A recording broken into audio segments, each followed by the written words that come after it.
श्यामलकोमलाङ्गं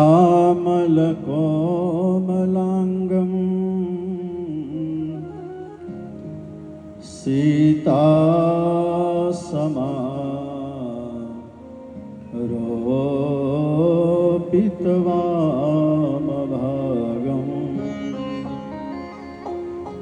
पाणौ सायकचारुचापं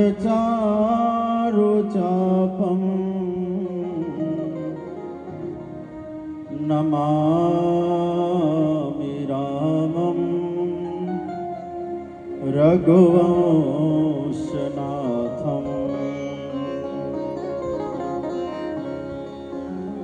रामाय रामभद्राय रामचन्द्राय वेदसे रघुनाथाय नाथाय सीताया पतये नमः। देव देव महादेव भूतात्मन् भूतभावना त्राहि नः शरणापन्ना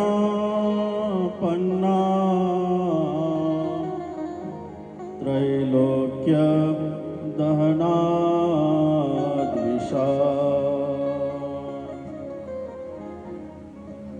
सच्चिदानन्दरूपाय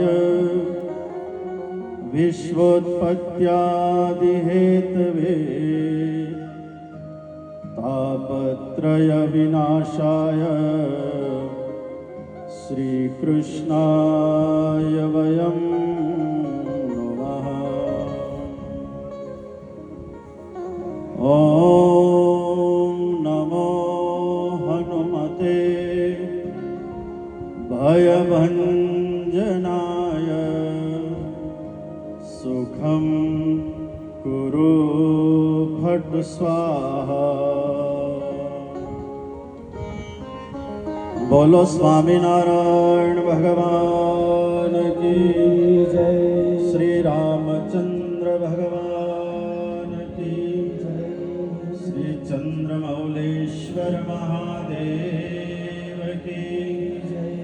श्री कृष्ण कन्हैया लाल की जय। श्री विघ्न विनायक देव की जय। श्री कष्टभंजन देव की जय। श्री शिव महापुराण की जय। श्री नर्मदा मैया की जय। श्री भारत मात की जय। ओम नमः पार्वती पतये।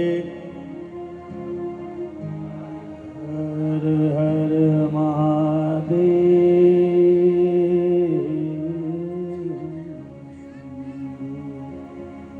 इष्ट देव भगवान श्री स्वामीनारायण गांव लिंगवा में भगवान शिव जी के सानिध्य में शिव बाबा की कृपा से आयोजित श्रीमद् शिव महापुराण शास्त्र और इस शास्त्र के अति सुंदर परम पाविनी भागीरथी गंगा को अस्खलित धारा में प्रवाहित करती हुई कथा व्यास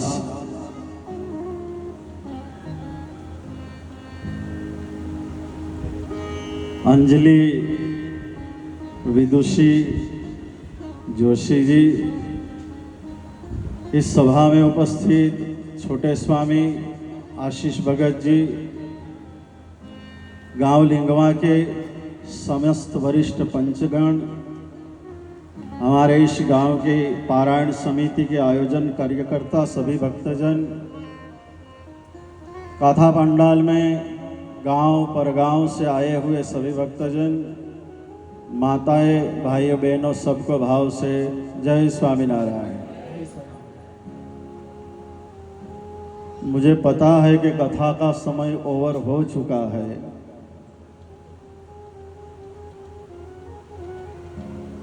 लड्डू खा खा करके, कटोरी भर भर के आपने खीर पी हो और यहाँ तक गला तक आपने पेट में भर लिया हो, बाद में मैं चाहे जितनी भी अच्छी मिठाई लेके आऊँगा तो खाने का मन नहीं करेगा। सब यही सोचकर बैठे हो, घड़ी देख रहे हो, आपकी आवाज़ स्लो पड़ती जा रही। मुझे लग रहा है कि आपने भी तय कर लिया कि स्वामी जल्दी पूरा करे तो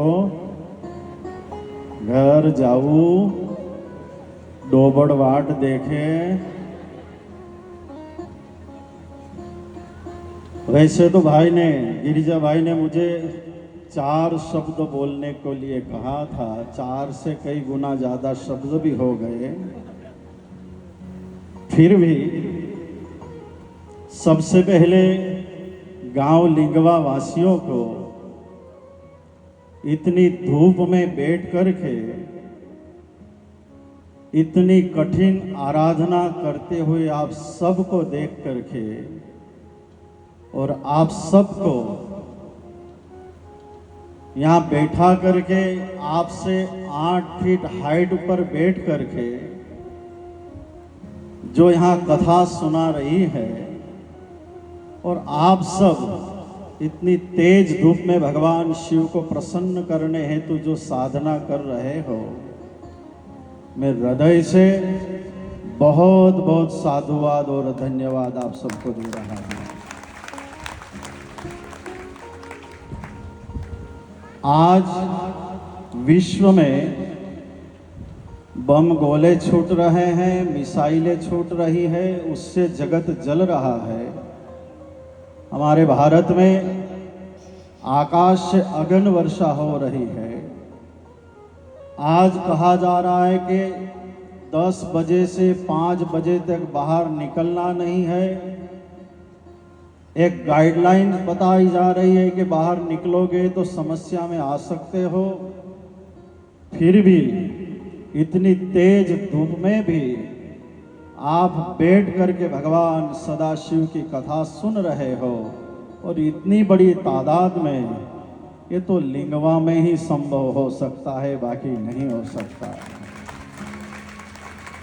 और मैं इसलिए कह रहा हूँ कि आप इतनी बड़ी तादाद में आए हो, ऐसे नहीं आते। यहाँ कुछ न कुछ तो चमत्कार है, यहाँ कुछ न कुछ तो चुंबक है, जिसके कारण आप खींचे यहाँ आ रहे हो और कथा सुन रहे हो। संख्या पुरुषों की कम है, माताओं बहनें की संख्या यहाँ ज़्यादा है। यहाँ से भी जिक्र करा गया कि हमारे देवता पीछे है, इनकी इच्छा है कि आगे आकर के बैठे तो मुझे पता चले पुरुष कितने आ रहे हैं कि नहीं आ रहे हैं, यहाँ से दिख नहीं रहे। लेकिन पुरुष वर्ग भी भले 3:30 बजे बाद उठ करके चाय पी करके आ रहे हैं, लेकिन आ रहे हैं। हाँ, कोई दुख मत लगाड़जो, अपना घर ना छे एना से कही रह्यो छे। हाँ, आज कथा में जब से मैं आया 1 घंटे से यहाँ बैठा हूँ, कथा की अस्खलित धारा वक्ता श्री के द्वारा जीवन उपयोगी अमृत का पान यहाँ कराया जा रहा था। हर समस्याओं का समाधान यहाँ बताया जा रहा था। आप बड़े एकाग्र चित्त से कथा को सुन रहे थे, और गांव में इतनी नीरव शांति और सुख का आज मैं अनुभव यहाँ कर रहा हूँ, देख रहा हूँ। बैठे बैठे मुझे लिंगवा के लिए भूतकाल में जो शब्द मैंने सुने थे वो याद आ रहे थे। लिंगवा का नाम लेने के लिए लोग ये कहते थे, अरे यार लिंगवानो तो छोरी देवामा मन पाछू पड़तो तो, लेकिन आज का लिंगवा बदल चुका है। आज सामने से ढूंढते ढूंढते यहाँ आ रहे हैं कि छोरी लावी छे तो लिंगवा थी लावी छे, छोरो लावो छे तो लिंगवानो लेवो छे। आनु कारण आ गलियों जे भजन थई रह्युं छे, आ गलियों जे साधना थई रही छे, आ गलियों संकीर्तन जे थई रह्युं छे, आ गलियों भाईचारो अने एकता जे देखाई रही छे, आ गलियों अरसपरस प्रेम देखाई रह्यो छे, एनुं कारण छे कि आज जे बोलता था एमना मोंडा सीवाई गया અને આજ લિંગવાના લઈને પ્રશંસાના ફૂલ ઉડાડી રહ્યા છે। એનું કારણ છે જીવન શૈલી આપણી બદલી ગઈ। રામાયણ ભાગવત શિવ પુરાણના રાહ ઉપર આપણી જિંદગી આવી ગઈ તો આ જગતમાં આપણી પ્રશંસા થવા લાગી છે। ભગવાનને પ્રસન્ન કરવા, ભગવાન રામ શ્યામ અને ઘનશ્યામને પ્રસન્ન કરવા, રાજી કરવા શું કરશો તમે? भगवान ने राजी अने प्रसन्न करवाना लेण शू करशो तमे? पैसाना बंडल फेंकवाथी भगवान प्रसन्न थाय छे? भगवाननी आगळ तमारा घरनो फर्निचर गाड़ी बंगला थई गया अने तमे एम कहो के हुं गाड़ी बंगला वाळो थई गयो, भगवान प्रसन्न थाय? आपणुं आचरण, आपणी क्रिया, आपणो व्यवहार, आपणी लैंग्वेज, अपना लहजा ए बदली जाए तो हम मानु छू कि स्वर्ग ऊपर नहीं, स्वर्ग आपणो गाम बनी जाए। अने आज लिंगमा स्वर्ग बनवा तरफ जई रह्युं छे एनुं कारण के तमे थोड़ा बदली गया छे। घणा लोको एवुं कही रह्या छे के कथामां जे कोई दाड़ो बट्या नहीं एवा कथामां बटी रह्या छे। शुं कहेवुं सुनीलभाई? તમારી વાત નહીં, અમારી બાજુની છે।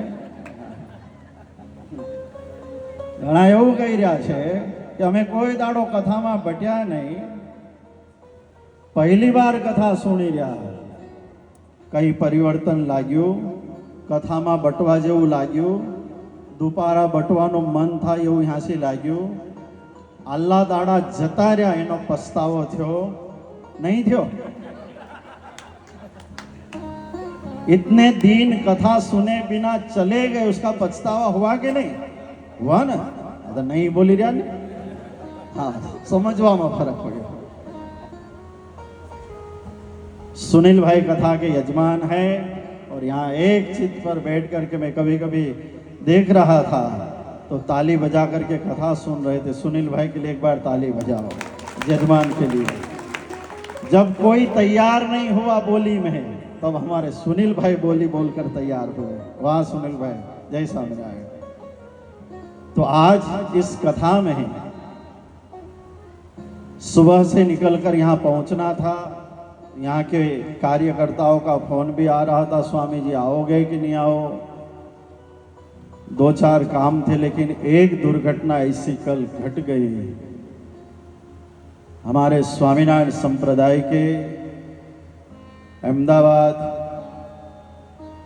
छारोड़ी गुरुकुल के एक संत, बहुत विद्वान, जिनकी वाणी सुनने के लिए हम जैसे संत भी तरसते थे, ऐसे संत वो स्वर्गवासी कल हो गए। उनका आज अग्नि संस्कार था। 22 दिन पहले उन्होंने कह दिया था कि आज से 22 दिन बाद स्वामीनारायण भगवान मुझे लेने के लिए आएंगे और 22 दिन बाद मैं शरीर छोड़ करके भगवान के पास जाने वाला हूं। 22 दिन पहले कह दिया था और बरोबर कल 22 दिन पूरे हुए। स्नान करा, भगवान की पूजा करी, तिलक दिया, भगवान की आरती करी, अपने चेले को कहा कि बस भगवान लेने के लिए आए हैं, साथ में 5 परमहंस संत आए हैं और मैं जा रहा हूं, जिनको भी मिलना है जल्दी आ जाओ। और जो भी नजदीक थे सब मिल लिए और जय स्वामीनारायण बोल करके शरीर छोड़कर चले गए। देखो ये कलयुग में आज भी यदि सच्ची भक्ति है, सच्ची उपासना है, सच्ची श्रद्धा और निष्ठा के साथ शास्त्रों के बताए हुए नियम के अनुसार यदि हम जीवन जिएंगे, भगवान का स्वरूप जो हमें मिला है उसका आश्रय करके भगवान की भक्ति करते हुए संसार में जिएंगे, इस कलयुग में ही एक ही जन्म में भगवान की प्राप्ति हमें हो सकती है। ऐसा प्रमाण देकर कल स्वामी जी हमारे बीच से गए। मैं आज आप सबको एक बात इसलिए कह रहा हूं कि ऐसे संत कलयुग में आज भी विचरणशील है। देखने की यदि हमारी दृष्टि बदल जाए, आंखों के सामने आसपास ही कई बार हमारे ऐसे संत होते हैं, लेकिन कई बार हमारी दृष्टि ऐसी होती है कि बस भूल देखो कि संत भूल कहाँ कर रहा है, संत मिस्टेक कहाँ कर रहा है। स्वामी जी ने ये कह दिया, स्वामी जी ने वो बोल दिया, स्वामी जी ने ये खा लिया, स्वामी जी ने इसके साथ ये।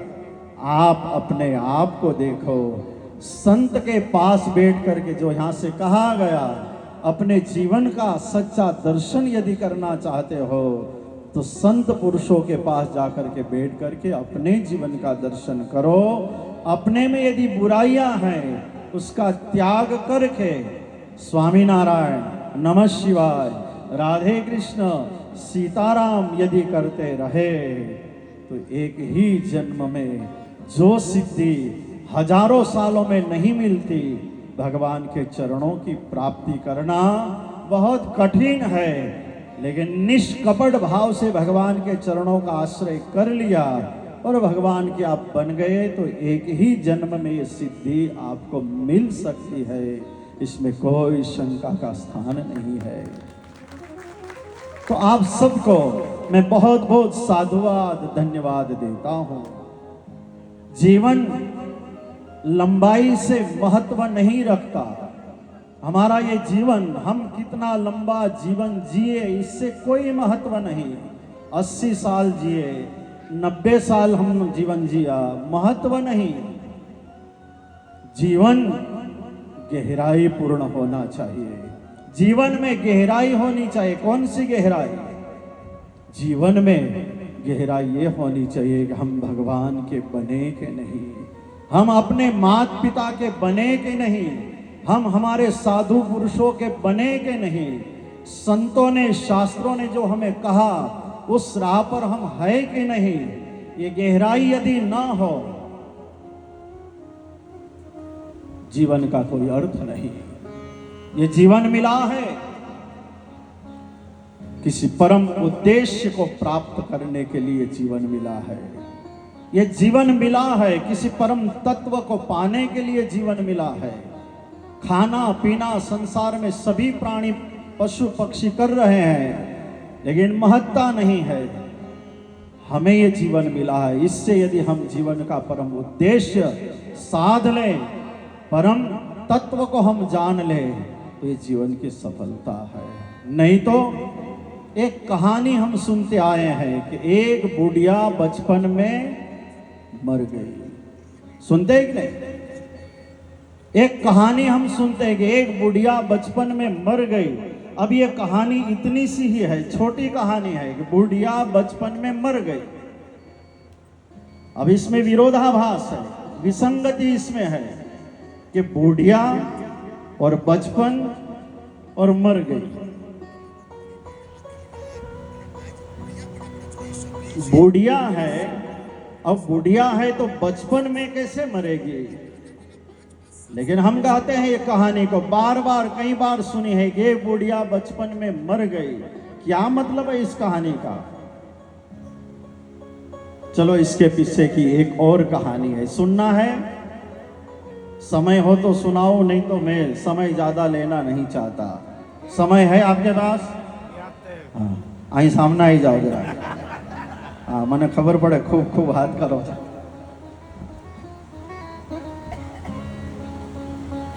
एक गांव था।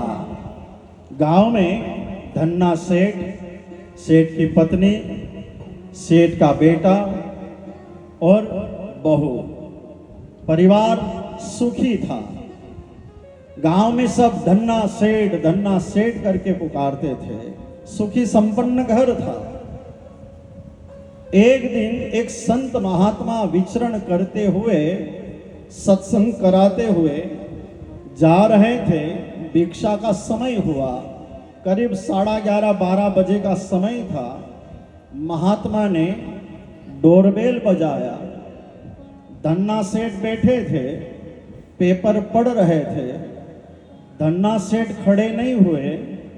बहू जो थी वो भीतर से आई, दरवाजा खोला।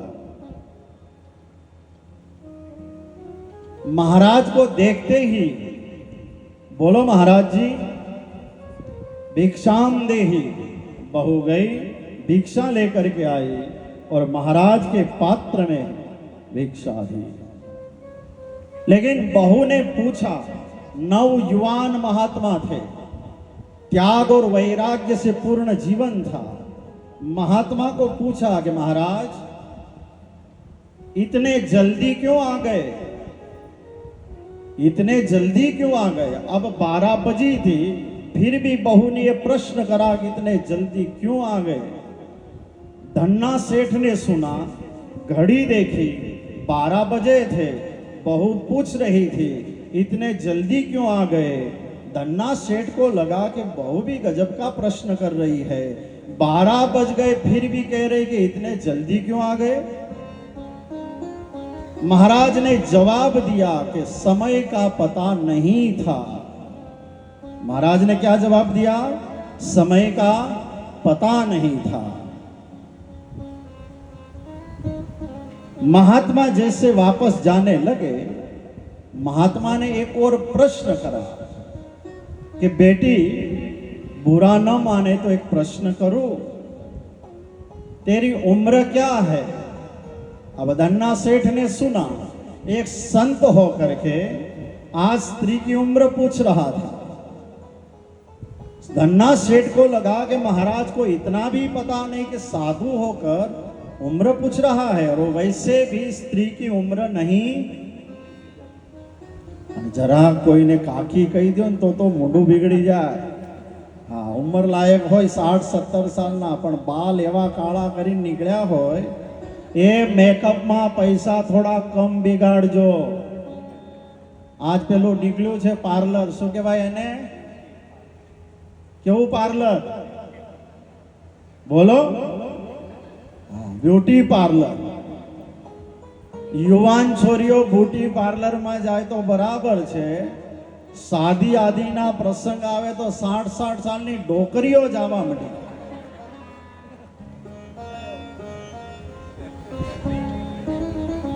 60-60 सालनी शू एमां कराई लेवुं छे? तमारे शू पैसा बिगाड़ने काम छे?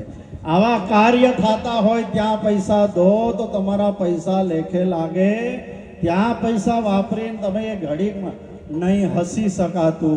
पेलुं ચોપડીને આવે ને એટલે ज्यादा हसी भी नहीं शकाय, पसीनो थाय तो पोंची नहीं शकाय।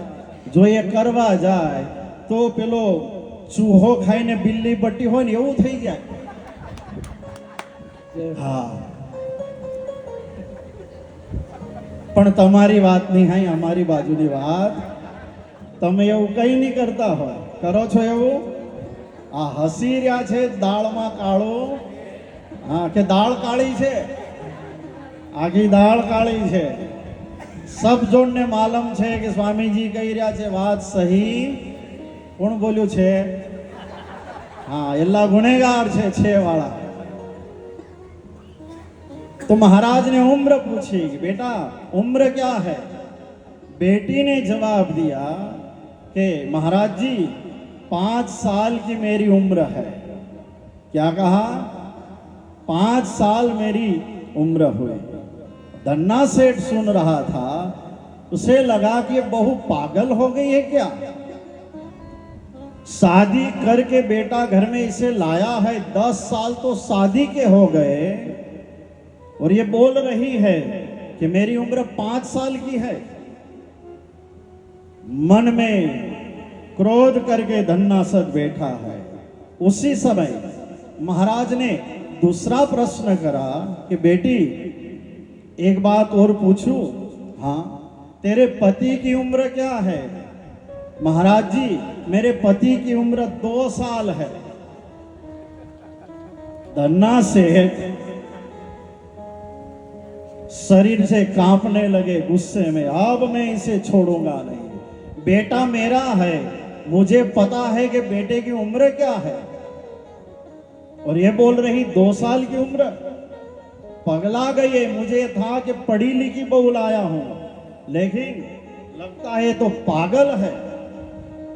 एक और प्रश्न पूछा जाते जाते कि बेटा, तेरे पति की उम्र 2 साल है, तो तेरी सास की उम्र कितनी है? सास की उम्र 4 महीने की है, 4 माह की सास की उम्र है। 80 साल का धन्ना सेठ। बहू, बोलने में लगाम रख। क्या बोल रही है तू? शादी करी 50 साल हो गए उससे, और तू बोल रही है कि 4 माह की उम्र है सास की। मुझे पता है कितनी उम्र हुई, मुझे पूछ। बेटी, एक प्रश्न लास्ट, ससुर की उम्र क्या है? और अब जवाब दिया कि ससुर का अभी जन्म ही नहीं हुआ है। जवाब क्या दिया? ससुर का अभी जन्म भी नहीं हुआ है। ये सुनते ही हाथ में लाकड़ी लेकर के धन्ना सेठ खड़े हुए, चिल्लाते गुस्सा करते आए, मारे बिना छोड़ो नहीं। महाराज थे, कुछ बोली नहीं बहू, शांत रही। वो तो तब की बहू थी, आज की बहू शांत रहे? जल्दी बहुओ बटी छे ने मारी रिक्वेस्ट छे, जीभ ઉપર लगाम રાખજો જરા। આજની બહુઓ હવે હસો જરા। જ્યારે કીધું મુંડા નીચા પડી ગયા। ઘરમાં બહુઓ બોલવામાં લગામ રાખજો, તમારાથી બડા હોય એનો વિવેક રાખજો। ઘરમાં જેટલા બી તમારાથી બડા હોય એનો આદર કરજો। સાસ અને સસુર તમારા મમ્મી પપ્પા છે એમ માનીને એની સેવા કરજો, હાથ જોડજો, પાય લાગજો, પણ સામને બોલતા नहीं बोलो ये बात। बहू शांत हो गई। उस समय महाराज तो वहां से चले गए, लेकिन धन्ना सेठ को बहू ने कहा कि पिताजी, मैंने जो कहा वो समझदारी पूर्वक मैंने जवाब दिया है। इसमें क्या समझदारी थी तेरी? अब मैं आपको कैसे समझाऊं? चलो महाराज जी के पास जाए, महाराज जी उसका समाधान करे। महाराज जी के पास धन्ना सेठ को लेकर के, अपने ससुर को लेकर के बहू आई। महाराज जी को कहा। महाराज जी ने सारी बात धन्ना सेठ की सुनी। आए थे घर पर, आपने ये पूछा, ये पूछा, ये मुझे कुछ समझ में नहीं आ रहा। आप घर में 12 बजे आए और आपको देखते ही बहू ने ये कहा कि आप इतने जल्दी क्यों आ गए? और सुनते ही आपने कहा कि समय का पता नहीं था। मुझे कुछ समझ में नहीं आया। अरे सेठ, तुम बड़े भाग्यशाली हो कि तुम्हारे यहां पढ़ी लिखी हुई समझदार बहू आई है। समझ में नहीं आया जो मैंने कहा? बहू ने जब मुझे पूछा कि आप इतने जल्दी क्यों आ गए, इसका मतलब ये था कि मैं इतनी छोटी उम्र में साधु क्यों बन गया। मेरी उम्र छोटी देख करके, खेल कूद की उम्र थी, मौज शौक की उम्र थी, और ये उम्र में मुझे साधु देखकर आपकी बहू ने मुझे पूछा कि इतने जल्दी क्यों आ गए। तब मैंने जवाब दिया कि समय का पता नहीं। इसका मतलब ये था कि इस समय का कोई भरोसा नहीं है। समय पर विश्वास रखकर बैठने वाले हमेशा पछताए हैं। यदि मैं इस जीवन पर भरोसा रखकर बैठता कि 60, 70, 80 साल बाद में भजन करूंगा, लेकिन पता नहीं शरीर कब कहां कैसे समाप्त हो जाए। इसलिए मैंने कहा कि समय का पता नहीं था। अब धन्ना सेठ ने पूछा, महाराज जी ये बात तो सही, लेकिन आपने जब पूछा उम्र बहू को कि बेटी तेरी उम्र क्या है। और उस समय बेटी ने जवाब दिया कि मेरी 5 साल की उम्र। महाराज जी, आपने ये बात कैसे एक्सेप्ट कर ली कि आपको 5 साल की लग रही है। महाराज जी ने बहू की ओर देखा और इशारा करते हुए कहा कि बेटी तू ही जवाब दे। और उस समय उस बहू ने जवाब देते हुए कहा कि महाराज जी 5 साल की उम्र मेरी हुई, इसलिए मैं कह रही हूं कि आज से 5 साल पहले मैं भी एक सुखी संपन्न परिवार की बेटी हूं। 5 भाई के बीच में मैं एक बहन हूं। लाड़ प्यार में पली पोसी हूं। घर में भी सुख संपन्नता थी, ससुराल में आई वहां भी सब कुछ है। लेकिन 5 साल की उम्र मैंने इसलिए कहा कि एक बार 5 साल पहले गांव में शिव पुराण की कथा बैठी थी। और गांव में शिव पुराण की कथा जब बैठी थी, वक्ता अंजलि विदुषी आई थी। आप उनको भी जोड़ लो साथ में। अब कथा शुरू थी, 2 दिन बीत गए थे, लेकिन मैं ये सब देख करके ये सोचती थी ये कथा बथा से कुछ परिवर्तन होने वाला नहीं है, ये सब समय का बिगाड़ है, इससे क्या फायदा। बस मैं तो खा पी के सोती थी, गांव में कथा चलती थी। लेकिन सहेलियों ने 2 दिन तक रोज आकर के कहा कि चल एक दिन तो कथा में चल, कथा बहुत बढ़िया है, कथा में बहुत आनंद आ रहा है, कथा सुनने जैसी है, कथा सुनने से जीवन में परिवर्तन होगा, कथा सुनने से भगवान के साथ प्रेम होगा, आदि व्याधि उपाधि की पीड़ा से जीवन मुक्त होगा, एक बार तो तू कथा में चल। 2 दिन तक कहा, तीसरे दिन भी सहेलियां आई, मुझे हुआ कि चलो आज मैं जाऊं तो सही।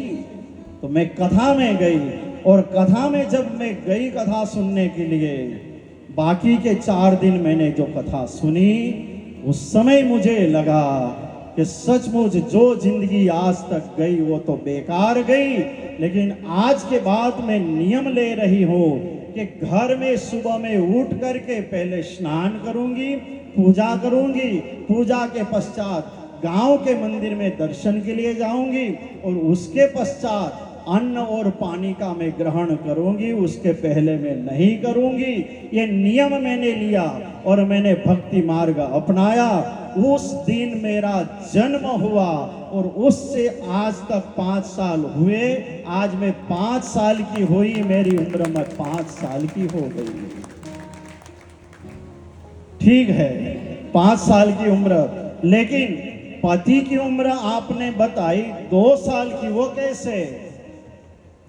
जिस दिन मैं कथा से सुन करके परिवर्तन होने का एक नाद लेकर के आई, उसी दिन मैंने तय किया कि मेरा हस्बैंड कभी मंदिर में नहीं जाता, कभी न पूजा सत्संग शास्त्र में बिलीव नहीं करता।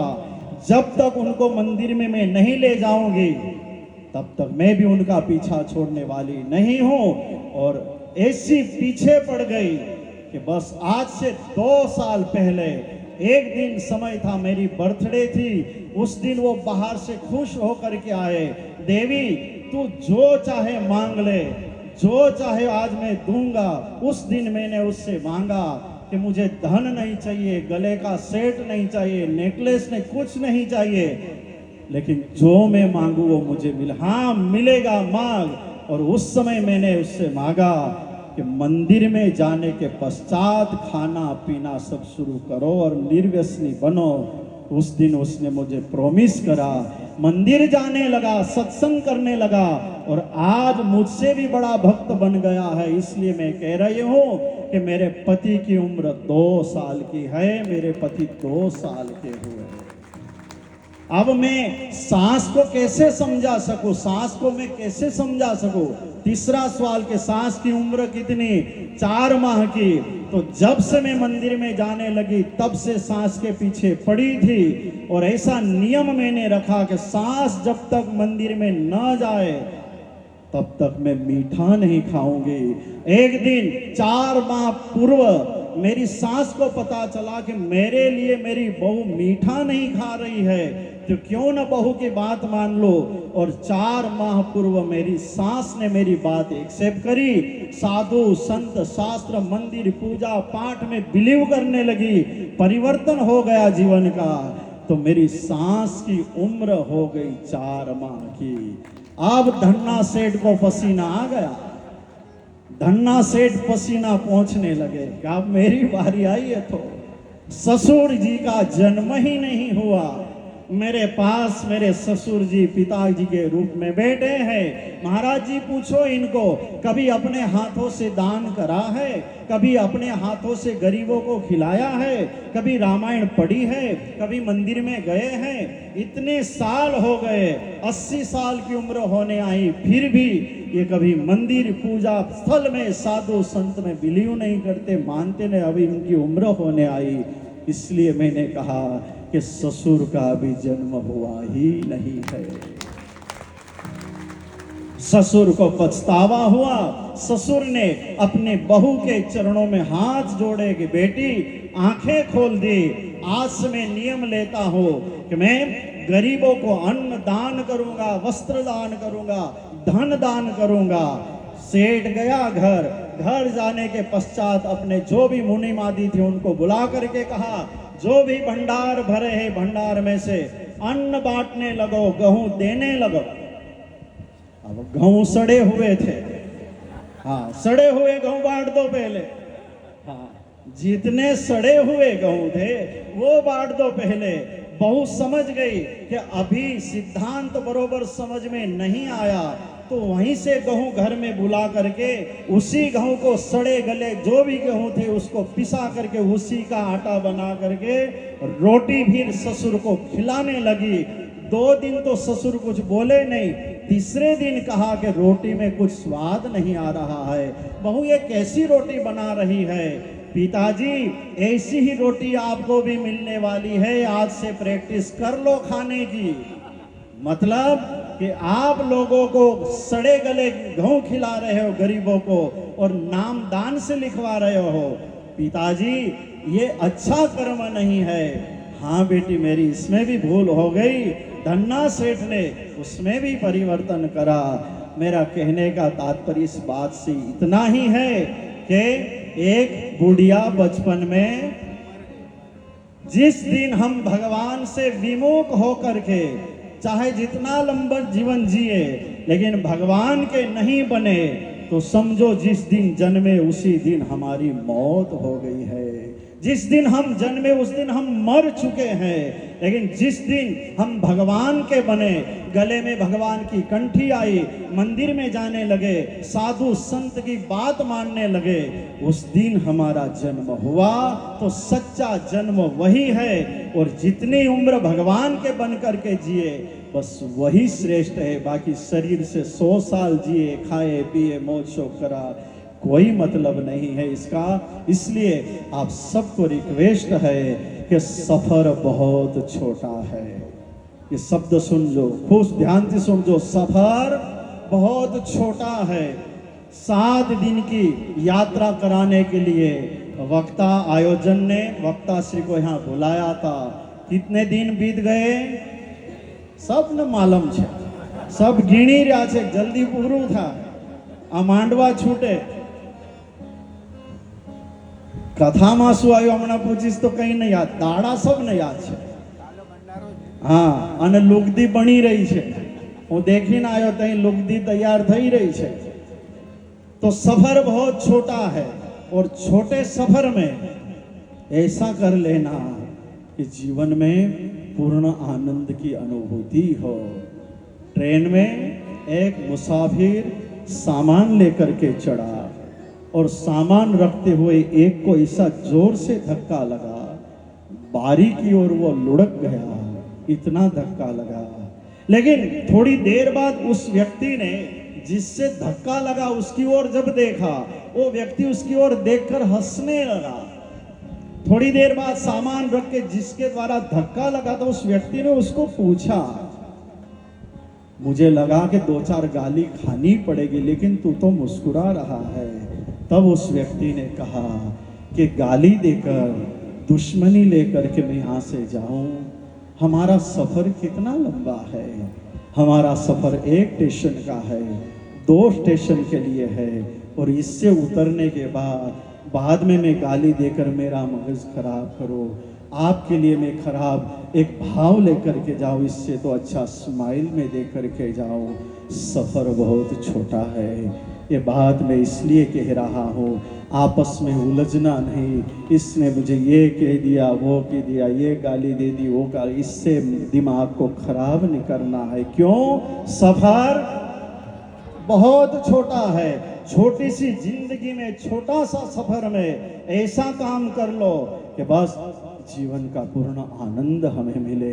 गलियों में, मोहल्लों में दुश्मनी बांध कर नहीं, प्रेम करो एक दूसरे को। ये मेरे भाई है, ये मेरे बड़ील है, मेरे काका है, मेरे भतीजा है। एक दूसरे के साथ हिल मिल करके रहो, आंखें मत निकालो।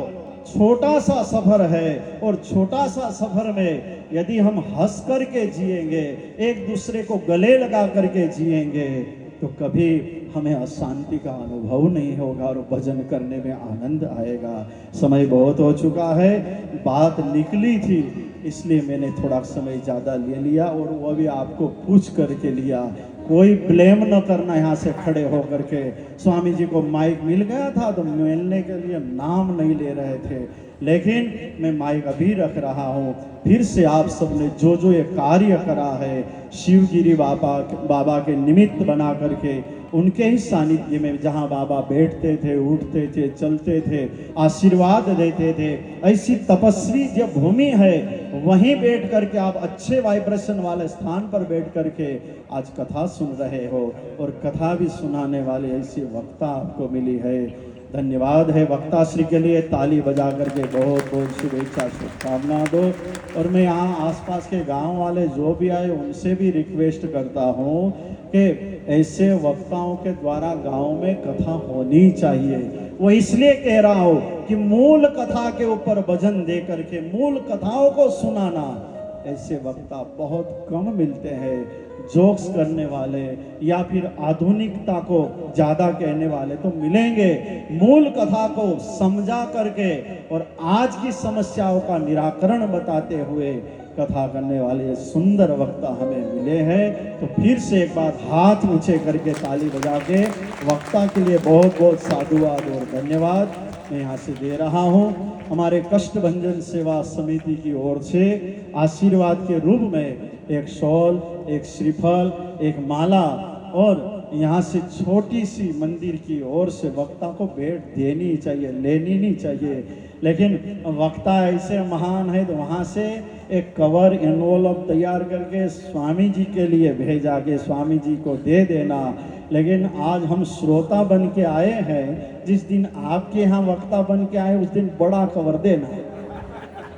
जो नई नई नोट की गड्डी आपके पास पड़ी हो तो वो नोट की गड्डी हमें दे देना। आज तो हम यहाँ श्रोता बन के आए हैं, तो श्रोता बन के आए हैं तो आपके लिए छोटी सी हमारी सत्कार की भेंट आप स्वीकार करें। यहाँ से मैं भगत जी, आशीष भगत जी को कह रहा हूँ कि